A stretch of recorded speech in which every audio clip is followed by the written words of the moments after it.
अरे मोरे रामा हो राम।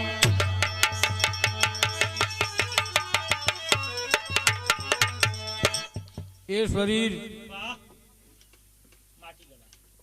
क्यों ने हिसाब से बनल आ क्यों ने हिसाब से वहां से जब आयल आदमी तो कहल का आया कि यहाँ करत बा का।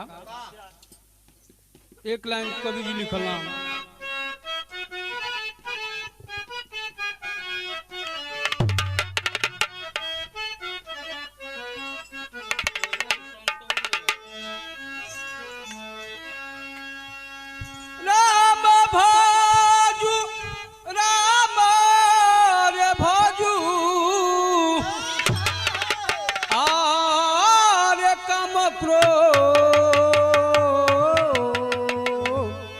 मन से रे तेजू किया हो संत भाई हो किया हो साधु भाई हो।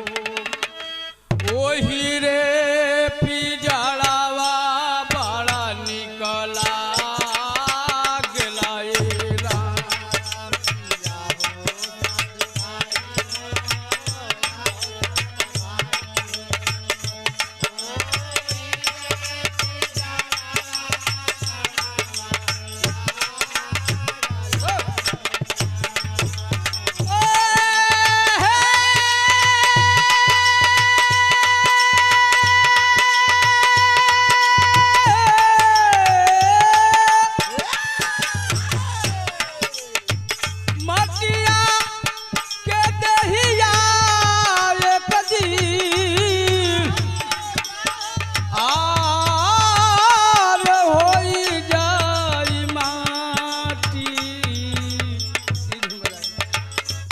संत भाई हो का हो साधु भाई हो।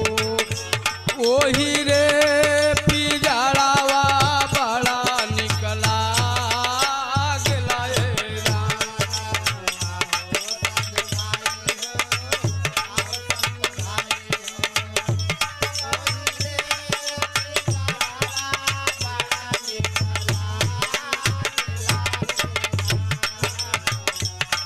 और का कहत बा। जब ये पिजड़ा से जब उड़ करके चला जाता है तो बहुत ही देखते जाता है और कहता है क्या। हाँ तेरे जनमावर देहले के रे भेजेला रे पाती।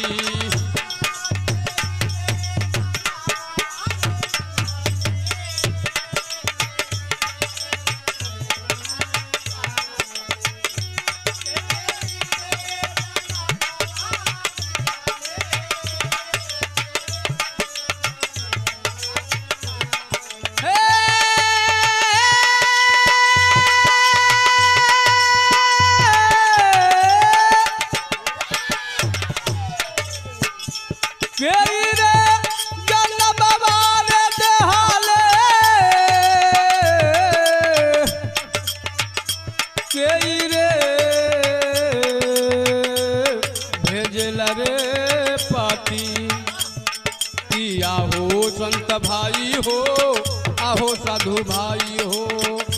कौन भाई आया वेलन बोलावन ऐसा।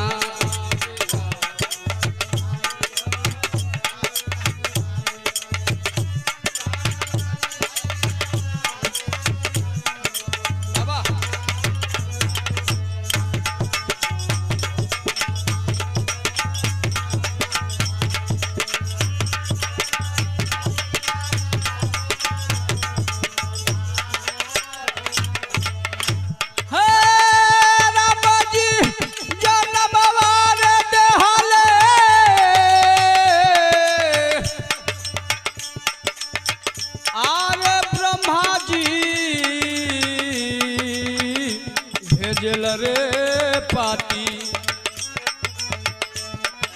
क्या हो संत भाई हो आहो साधु भाई हो। आजम भैया आवेलन बोलावन रा।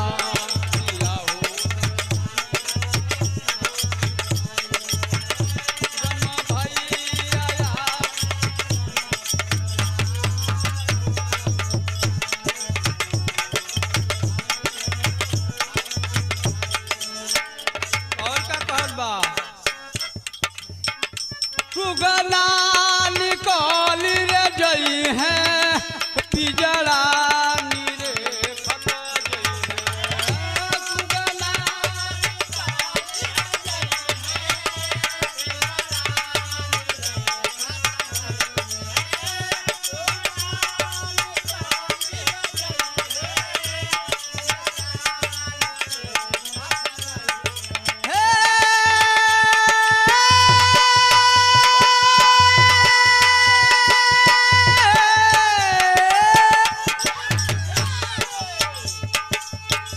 सुगना निकाली रे जई है पिजड़ा निरेखत रे जई है कि आओ संत भाई हो आहो साधु भाई हो ओही रे पिजड़ावा बड़ा सुख मिल लाए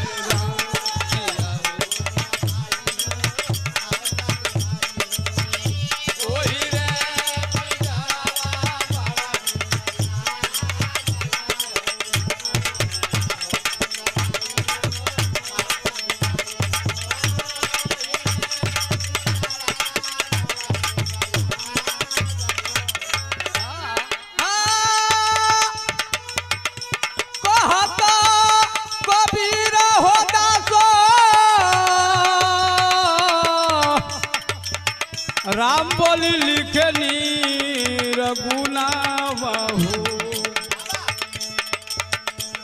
कहता कबीरा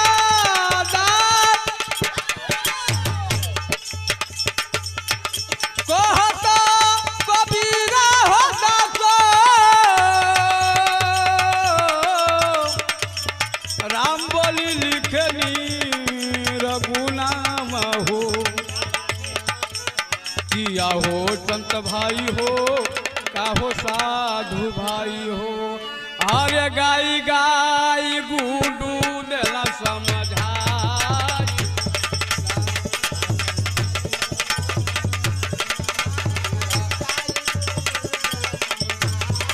किया हो संत भाई हो गाई गाई गुडू देला